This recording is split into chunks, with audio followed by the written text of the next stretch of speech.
Oikein hyvää marraskuun alkua kaikkiin Kiekko Espoo perheisiin.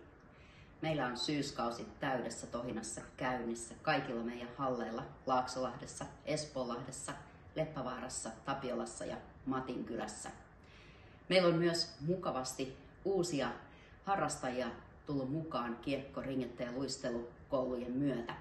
Jos teidän perheen lähipiirissä on vielä pieniä tai vähän suurempia, jotka haluaisi pohtia ringettäjä tai jääkiekkoa omaksi lajikseen, niin toivotathan heidät tervetulleeksi mukaan. Kaikkiin kouluihin mahtuu vielä.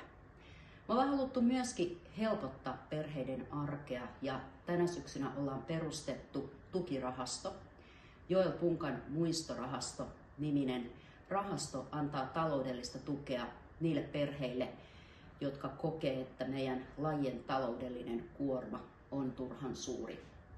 Jos haluat tätä pohtia, niin katso MyClubin tiedotteista asiasta tarkemmin. Hakuaika on paraikaa käynnissä ja tuonne 15. päivä joulukuuta asti. Tähän meidän tohinaan liittyy myös hyvä yhteistyö niin halleilla, käytävillä, palaverihuoneissa kuin erilaisissa WhatsApp-ryhmissä. Saan itse olla monissa näistä mukana ja on tosi iloinen siitä, kun näen, miten joukkuejohtajat, toimihenkilöt, valmentajat ja perheet auttaa toinen toisiaan ja tekee hyvää yhteistyötä. Koen, että se on sitä parasta mahdollista tee yhdessä arvonmukaista eloa. Me saatiin myös yhdessä elää aika huikea ilta. 1. päivä lokakuuta oli seurayhteisöpäivä. Kokoonnuttiin silloin Metro-areenalla yhteensä 970 Kiekko Espoo yhteisön jäsenen kanssa. Tosi onnistunut ilta, hieno tunnelma. Iso kiitos kaikille, jotka olitte siellä mukana. Ja tässä samalla mä haluan toivottaa teidät tervetulleeksi meidän seuraavaan seurayhteisöpäivään, joka on 11. päivä tammikuuta lauantaina. Sekin on Metro-areenalla ja siellä Metro-areenalla pelaa meidän miesten joukkue, joka nousi liigaan tämän kauden alusta. Tämä on ollut aika huikea tämä liigaan nousi ja tällä hetkellä he on sarjataulukon 3. sijalla. Aika moni joukkueen jäsen ja ne ihmiset, jotka on ollut tätä liigatyötä tekemässä, kokee, että yksi keskeinen onnistumisen tekijä on vahva espoolainen identiteetti. Meidän miesten liigajoukkueessa on paljon espoolaistaustaisia pelaajia ja he aidosti haluaa pelata Espoossa ja Espoolle. Tämä on sellainen asia, josta me voidaan kaikki olla ylpeitä tästä yhteisestä identiteetistä. Ja jotta me voidaan olla ylpeitä, niin on tärkeää, että me myös kohdellaan toinen toisiamme arvostavasti.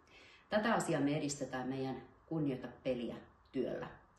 Siihen liittyy muun muassa se, että koko ajan laajeneva joukko valmentajia on käynyt vastuullisen valmentajan verkkokoulutuksen. Ja tämän lisäksi mulla olisi toive kaikille joukkueille. Mä toivon, että me otettaisiin Kunnioita peliä Vala mukaan kaikkiin meidän kotipeleihin. Me laitetaan tästä vähän lisätietoa joukkuejohtajille ja toimihenkilöille.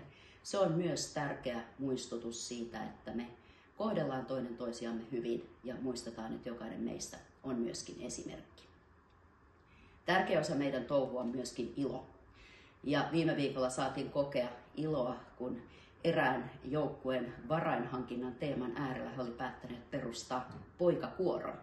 Eli jos teikäläisen korviin kuuluu kaunis raikuva mökkitie, niin tiedät mistä on kyse. Huikean hieno tempaus. Myös toisenlaista luovuutta on näkyvissä. Lankavalmistaja Novita järjestää vuosittain sarjasukkakilpailun ja tänä vuonna siellä on 2 joukkueen sukka ehdolla, joten käyppä äänestämässä. Ja tässä lopuksi haluaisin muistutella, että mikäli olet sosiaalisessa mediassa, niin ota seurantaan niin Instagramin kuin Facebookin puolella meidän seuran verkkosivut. Sitä kautta saat tietoa ja ennen kaikkea kivoja tunnelmapaloja, mitä arkeen kuuluu. Näillä sanoin oikein hyvää syksyä teidän perheelle. Moi moi!